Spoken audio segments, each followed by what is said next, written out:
Hello everyone, welcome to Anime No Me, and thank you for joining us for another One Piece video. Throughout our story of One Piece, Zoro has faced off against multiple powerful enemies, and there were some situations where he nearly lost his life. However, there really haven't been many single opponents that could have demonstrated the ability to actually take Zoro's life, aside from say Mihawk and one other character which really nearly almost took his life. The other character aside from Mihawk that I'm speaking about is Admiral Kizaru, the mighty admiral of the Navy that possesses an extremely powerful devil fruit, which allows him to create light and shape it however he desires. And it can even create swords of light or even move at near the speed of light. So in today's video, we're going to talk about the possibility that Kizaru could be one of the obstacles that Zoro will have to face in order to become the greatest swordsman in the world, and the reasons that led us to believe that Kizaru may actually be the one to take on Zoro in the future on Egghead Island. But before we dive into the video, if you're new to the channel or even if you've watched a bunch of our videos, we'd be absolutely honored if you'd leave us a like and even subscribe and maybe leave us a comment letting us know what you thought of the video. It really helps us out, especially with that old YouTube algorithm, and it continues to motivate us to make more content. And if you'd like to help out the channel in a bigger way, consider sharing this video or another one of your favorites with a friend. But without further ado, let's get into the video. So my friends, Zoro is one of the most important and popular characters within our story of One Piece and the Straw Hat Pirate Crew, and he's known for his incredible skill as a swordsman and his unwavering determination to become the greatest swordsman in the world. Since his introduction in the series, Zoro has been portrayed as a fierce warrior with an innate talent of swordsmanship and a relentless quest to overcome his limits, and he's constantly managed to evolve his techniques further and further. Zoro's skill with the sword has always been impressive, demonstrating mastery of various combat techniques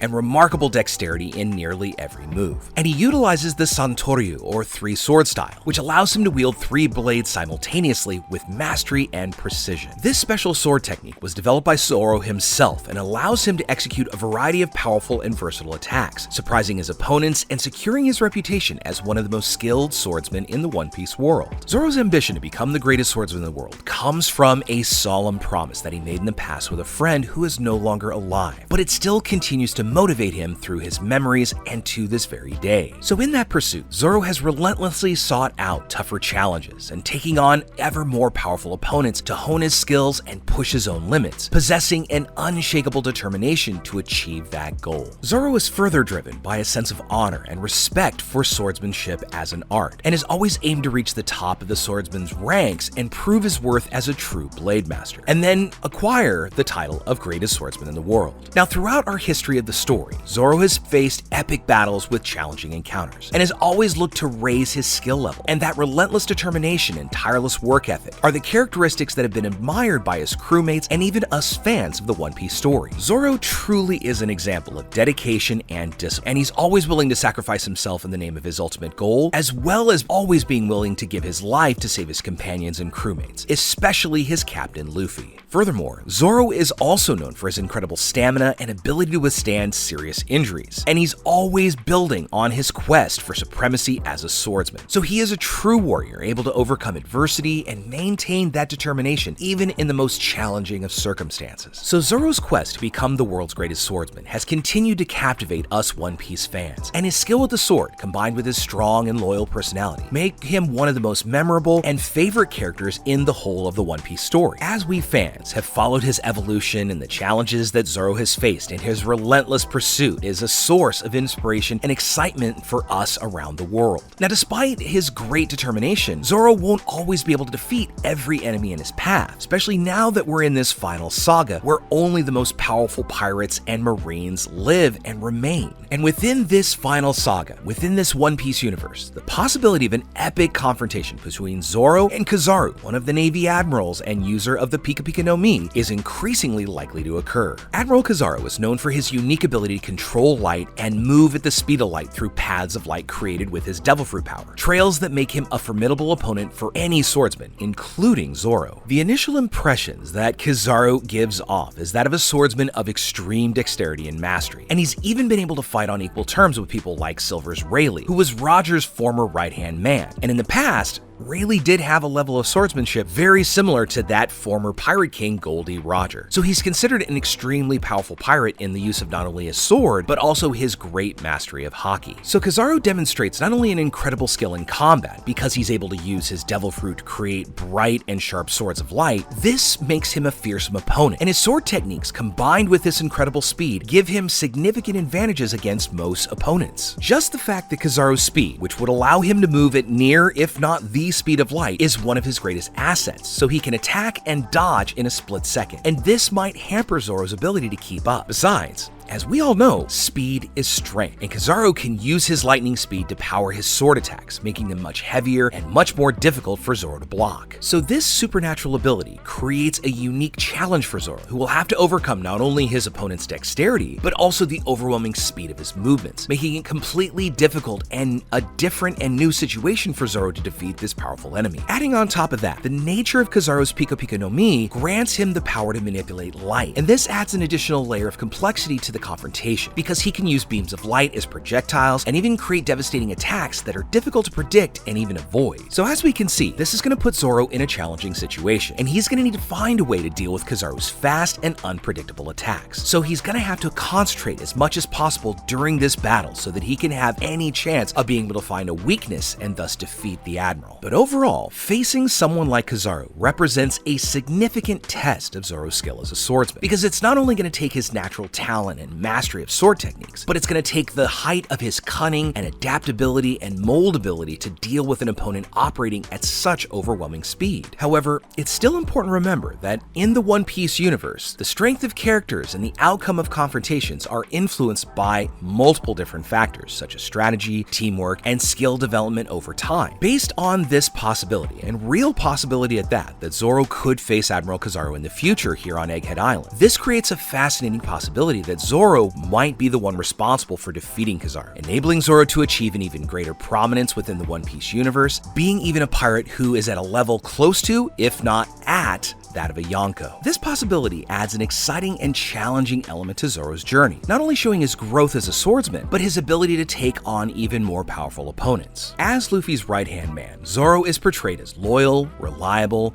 and an extremely skilled warrior, and he carries with him the responsibility to protect and support his captain, in addition to being recognized as one of the strongest on the crew. So his determination, willpower, and swordsmanship make him a natural candidate to take on high-level challenges just like Kizaru. So Zoro's trajectory throughout the series is marked by constant improvement of his skills as a swordsman, as well as his development and blooming of his haki in the last arc. As our story moves forward, defeating Kizaru would be a significant testament to Zoro's growth and strength, because facing a Marine Admiral is one of the most powerful representatives of the established order, and triumphing would require a combination of sword skill, strategy, determination, and power. And this might show that Zoro is truly ready to now take on Mihawk, because Zoro's victory over Kizaru would also be a symbol of the power and influence of the Straw Hat crew, because led by Luffy, this crew would become even more feared as well as respected by their opponents and allies. Now, while the prospect of Zoro defeating Kizaru is exciting, it's still important to remember that in One Piece, characters' fates are still unpredictable and confrontations are influenced by that variety of factors. However, given Zoro's charisma, skill, and determination, as well as the fact that we have a Gorosei that might be Luffy's priority, the idea of seeing him triumph over Kizaru certainly tickles the imagination and fuels the enthusiasm of us fans eager to witness this exciting story unfold. So with all that said, my friends, we'd now love to know what you think about it. What do you think about our idea of Zoro being the one to have to face off against Kizaru because Luffy might have other things or other people that he needs to take care of? And how do you think a battle between Zoro and Kizaru would play out? Does Zoro really have what it takes? Is he ready? And would defeating Kizaru truly signal that Zoro is now ready for that fated rematch with Mihawk? Let us know what you think about all that in the comments below. So as we wrap up our video for the day, we'd like to thank you all so much for watching, especially those of you who've made it here to the very end. Be sure you comment on any themes or ideas that you'd like to see in future videos. And also, since you made it this far, give us a like and hit that subscribe button before you head out to take on the rest of your day. I look forward to seeing you all in our next video. Let's keep sailing this giant sea together. Take care.